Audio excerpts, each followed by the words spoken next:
دعا کا معنی ہے پکارنا، آواز دینا، مانگنا۔ دعا یدعو سے ہے، کس کو پکارنا؟ خدا کو پکارنا۔ کس سے مانگنا؟ خدا سے مانگنا، اسے دعا کہتے ہیں۔ غیر سے نہیں مانگنا بلکہ خدا سے ہی مانگنا ہے۔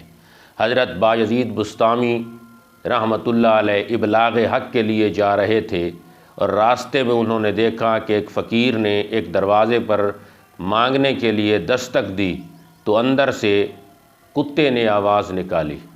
آوازیں نکالتا ہوا کتا باہر نکلا تو حضرت بایزید بسطامی رحمۃ اللہ علیہ کتے سے مخاطب ہو کر کہتے ہیں کہ یہ فقیر ہے، بیچارہ مانگنے کے لیے آیا ہے، مانگ کر واپس چلا جائے گا، آپ اس پر آوازیں کیوں نکالتے ہیں؟ تو کتے نے جواب دیا، اے بایزید بسطامی، اس لیے آوازیں نکال رہا ہوں کہ اسے کہتا ہوں کہ خدا کے ہوتے ہوئے تم بندوں سے کیوں مانگ رہے ہو؟ کس سے مانگیں، کہاں جائیں، کس سے کہیں، اور دنیا میں حاجت روا کون ہے؟ کچھ دعائیں ایسی ہوتی ہیں جو بہت جلد قبول ہو جاتی ہیں۔ حدیث شریف کے اندر موجود ہے، مظلوم کی دعا جلدی قبول ہوگی، مریض کی دعا جلدی قبول ہوگی، مجاہد کی دعا جلدی قبول ہوگی، مسافر کی دعا جلدی قبول ہوگی، پس پشت مانگی ہوئی دعا جلدی قبول ہوگی، اور پھر والد کی دعا اپنی اولاد کے حق میں وہ بھی جلدی خدا کی بارگاہ میں مقبول اور منظور ہوگی۔ والد کی دعا اپنی اولاد کے حق میں اس طرح ہے جس طرح کہ نبی کی دعا امتی کے حق میں ہوتی ہے۔ اور 8ویں دعا جو جلدی قبول ہوتی ہے وہ وسیلے سے مانگی ہوئی دعا، وہ بھی خدا کی بارگاہ میں جلدی قبول ہوتی ہے۔ قاضی بیضاوی رحمۃ اللہ علیہ نے لکھا کہ ادرج حاجتہ ادرج عبادتہ فی تضاعیف عبادتہم وخالت حاجتہ بحاجتہم تقبل ببرکتہا۔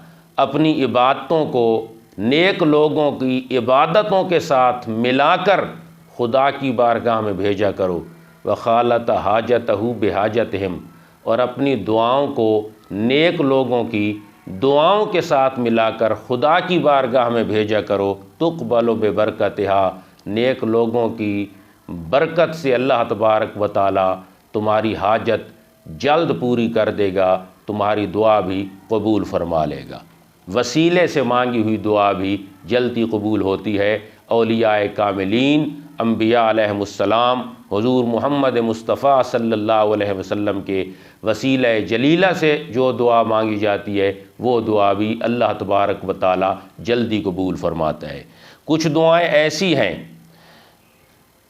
کہ جو جلدی قبول ہوتی ہیں، اور کچھ اوقات ایسے ہیں، کچھ لوگ ایسے تھے جن کی دعائیں جلدی قبول ہوتی ہیں، اور کچھ اوقات ایسے ہیں کہ جن اوقات میں اگر دعا مانگی جائے تو وہ دعا بھی جلدی قبول ہوتی ہے۔ وہ کون سا وقت ہے؟ تہجد کے وقت بھی حضور نے فرمایا مانگی ہوئی دعا جلدی قبول ہوتی ہے۔ جمعہ کے دن خطبہ کے درمیانی محدود وقت کے اندر بھی مانگی ہوئی دعا جلدی قبول ہوتی ہے۔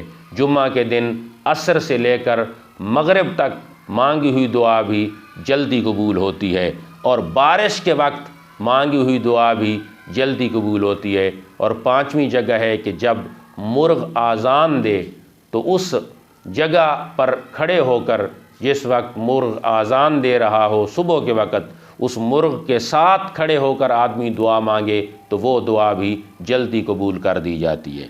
آخر اس کی وجہ کیا ہے کہ مرغ جب آذان دے رہا ہوتا ہے تو اس کے ساتھ جو آواز نکالتا ہے اور اسے کہا جاتا ہے کہ وہ اذان دے رہا ہے، اس کے ساتھ کھڑے ہو کر جو آدمی دعا مانگتا ہے وہ دعا جلدی قبول کیوں ہوتی ہے؟ اس لیے کہ حضور نے فرمایا کہ وہ فرشتے کو دیکھ کر مرغ آواز نکالتا ہے، فرشتہ آتا ہے صبح کے وقت، اس کو دیکھ کر وہ آواز نکالتا ہے، تو پس تم اس کے ساتھ جب کھڑے ہو کر دعا مانگو گے تو تم گویا فرشتے کے قرب میں آ جاؤ گے۔ پس یہ فرشتے گناہوں سے معصوم ہیں، اس کے قرب میں کھڑے ہو کر تم دعا مانگو گے تو تمہاری دعا جلدی قبول ہوگی۔ علماء نے اس سے ایک استدلال اور استنباط اخذ کیا ہے کہ جس طرح فرشتے کے قرب میں کھڑے ہو کر آدمی دعا مانگے تو حضور نے فرمایا وہ دعا جلدی قبول ہوتی ہے، پس اولیاء کے قرب میں بیٹھ کر کوئی آدمی دعا مانگے تو وہ دعا بھی خدا وحدہ لا شریک رد نہیں فرماتا۔ کچھ دعائیں ایسی ہیں جو قبول نہیں کی جاتی، یہ تو وہ تھیں۔ کچھ لوگ ایسے ہیں جن کی دعائیں جلدی قبول ہوتی ہیں، کچھ اوقات ایسے ہیں جو اوقات میں مانگی ہوئی دعا جلدی قبول اور پذیرائی پا جاتی ہے، اور کچھ دعائیں ایسی ہیں جو اللہ تبارک و تعالی قبول نہیں فرماتا۔ ان میں سے پہلی دعا وہ ہے ان اللہ لا یجیب دعا عبد من قلب لاہن و من قلب ساہن، سستی سے مانگی ہوئی دعا بھی خدا قبول نہیں فرماتا۔ اس لیے جب بھی دعا مانگی جائے ملتجی الی اللہ ہو کر مانگی جائے، متوجہ الی اللہ ہو کر مانگی جائے۔